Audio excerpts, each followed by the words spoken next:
Again, count one, conspiracy to commit wire fraud, federal program bribery, and to receive campaign contributions by foreign nationals being the first one. And you've talked quite a bit about that as we're taking a look at Gracie Mansion as the mayor is walking to the podium. The very first line item in the indictment in 2014, Eric Adams, the defendant, became Brooklyn Borough president. Therefore, for nearly a decade, Adams sought and accepted improper valuable benefits such as luxury international travel, including from wealthy foreign business people and at least one Turkish government official seeking to gain influence over him. By 2018, Adams, who had then been made known his plans to run for mayor of New York City, not only accepted, but then sought illegal campaign contributions to his 2021 campaign. Let's listen from the mayor right now. Not a black thing. This is not a black thing. This is a youth thing. This is a youth thing, Eric Adams. This is not a black thing. Your policies are anti-black. You are a disgrace to all black people in this city. Boy, oh boy, oh boy, oh boy, oh boy. I gotta tell you guys, there's nothing that I enjoy more than watching the Democrat Party implode, okay? The corrupt Democrats turning on themselves because they're all corrupt, okay? But when you don't play ball in the Democrat Party, your card gets pulled and all of a sudden you're now facing indictments and charges for the corruption that you otherwise would not have faced had you just continued to play ball. You would have been fine, okay? But when you decide to step out of line like Eric Adams did when he called out Joe Biden and the disaster that is happening at the southern border after Joe Biden refused to give more federal money to Eric Adams to take care of the illegal immigrants in New York City, something that Eric Adams signed up for because he supported the city being a sanctuary city. He has also funneled millions and millions and millions of taxpayer dollars to the illegals.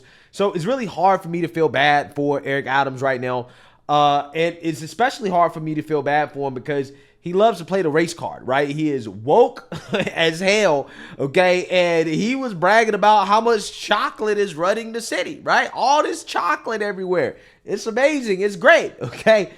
And let's just say that Eric Adams has bought out the chocolate in full force as he's trying to defend himself after the DOJ has unsealed the indictments, revealing that Eric Adams is being charged with multiple counts of fraud, bribery, basically being a foreign agent, right? He was taking illegal campaign donations from corporations and foreign entities, knowing that they were doing so in order to have influence over him, okay? A lot of what the DOJ talked about was this ongoing relationship that Eric Adams had with a businessman out in Turkey and how he basically was doing things on behalf of the Turkish government, right? He was enacting policies in New York City and things like that in order to benefit them.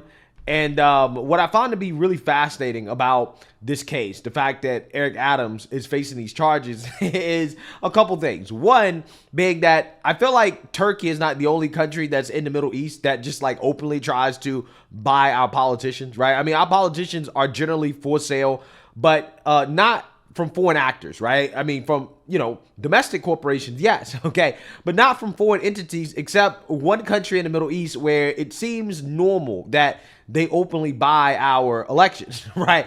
Nobody ever says anything about that. Nobody cares about that. But when Turkey does it, all of a sudden, it's a big deal. Also, on top of that, there's nothing that they're accusing Eric Adams of that, in my opinion, is not basically the same thing that Joe Biden's been accused of, right? I don't understand how in the world do you go after Eric Adams, but you don't go after Joe Biden? Well, part of the reason why is because Joe Biden is probably the one calling the shots. Or put it this way, his handlers are calling the shots, right? Maybe this could be Jill Biden or something. I don't know. I'm just saying that Eric Adams, he's facing the same charges and accusations that Joe Biden should be facing right now, okay? I'm so serious. So I really want to feel bad for Eric Adams because, again, this is happening due to the fact that he spoke out against the far left agenda that the Democrats have at the border, Biden's failures at the border. And if this dude ends up resigning and there's a special election, you better believe that the far left Democrats are going to try to take over New York City. And while I'm not a fan of Eric Adams and his politics and his alleged corruption, he's definitely more sane than the Maya Wileys and the AOCs of the world, right? I'd much rather have him there than somebody else. But then again, I'm not a resident of New York City, okay? It's not up to me, okay? It's up to the people there. I'm just saying they're going to replace this guy with somebody that's even worse, right? So you got to be careful what you wish for, right? I think that's essentially what happened in the situation of the Democrats getting rid of Andrew Cuomo, and then you had HECKLE come in, and she's been a disaster, right? So with that being said, it is still very hard for me to feel bad for Eric Adams because he's just a woke race hustler like the rest of the Democrats. The funny part about this, the hilarious part about this, is that he's trying to turn it back around on the Democrats and trying to play the, oh, woe is me, they're going after a black man card, right? As you can see here, this guy has the black delegation, right? All of the black folks from the church, because this is what they do. Every time a black politician gets in trouble, the first thing they do is run to the black church for cover. And in this situation, the black residents of New York City, they're not going for Eric Adams trying to play the race card here. So this is hilarious, okay? It is hilarious to watch the Democrats implode on themselves. So let's get into it. The things that you have done are unconscionable. You hurt our schools, our streets are dirty, our children are harassed by the police. This is ridiculous.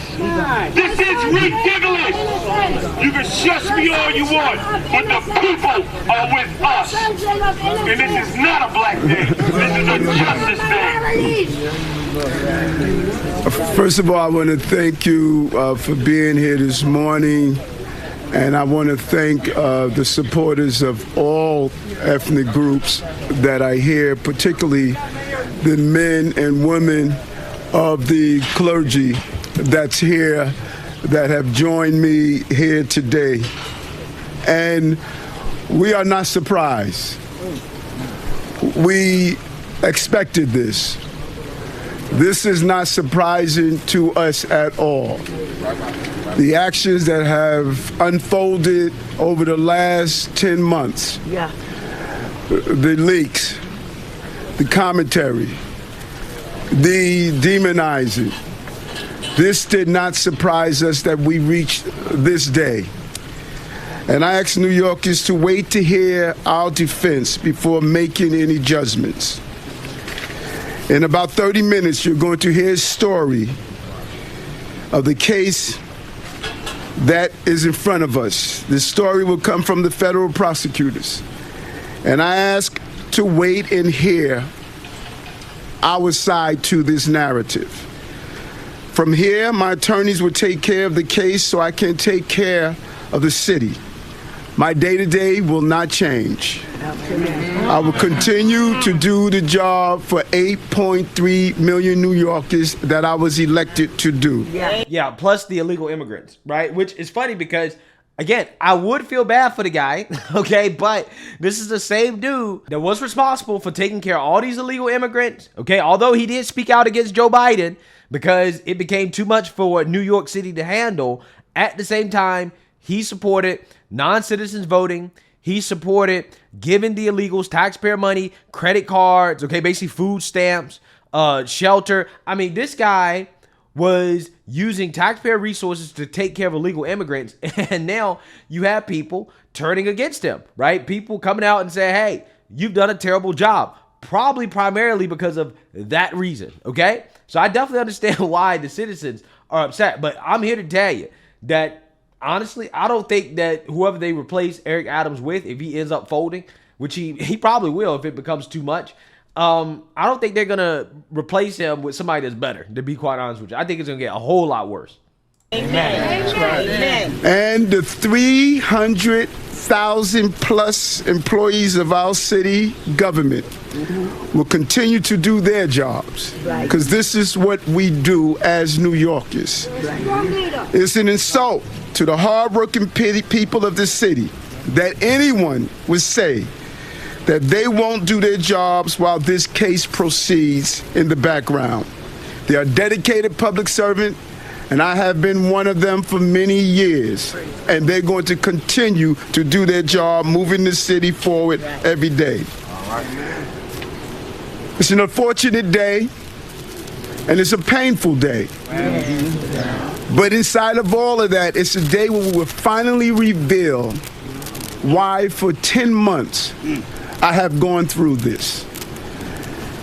And I look forward to defending myself and defending the people of this city as I've done throughout my entire professional career. That's right.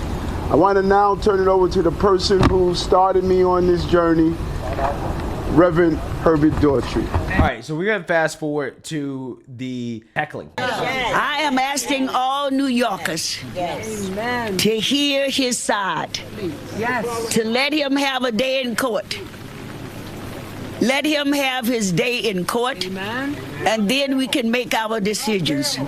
But we are not here today to criticize the federal government where you might be, but shush. That's all you do. That's all you brought here to criticize. Yeah. We are going to be here. We're going to be here. I'm sorry, Mother Drew. Hey, brother, this is a 92-year-old elder. Show us some respect. A 92-year-old elder. She stands next to you. She stands next to Carlo. As the NAACP, as the 501c3, you should not be standing for a political candidate. Stop that. You're always in favor. You are always in favor of the power. Go ahead, Mother Drew. Don't respond to them. Go ahead, Mother Drew. We are calling on all New Yorkers to listen carefully, not to the loudmouths, but listen to facts and figures. His lawyers will go and do our work for us, and we will stand with this mayor. Right. Thank you. Wow, this is a disaster. This is an absolute disaster. This man done got the NAACP up in here, right? The all-black delegation, okay? No white people, all black people, right? Again, this man has tried everything that he can to shield himself from criticism, right? This is what you do when you're sweating, okay? This is what you do when you know you're in trouble, right? So, again, this is fascinating. It really is.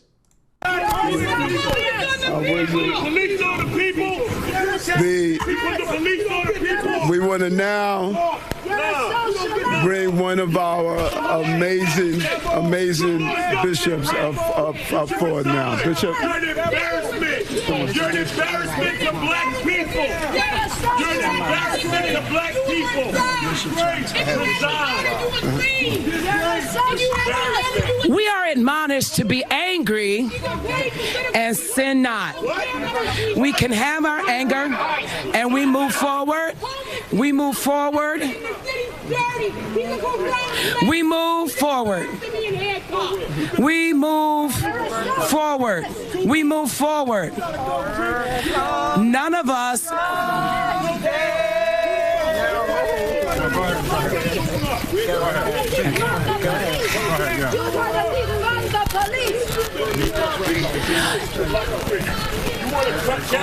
None of us have ever done anything in our lives that we've asked forgiveness for and it was not granted.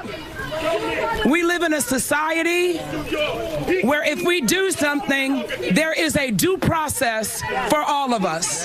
There's a process that starts, it has a middle, and it has an end. And none of us has the right to preempt that process.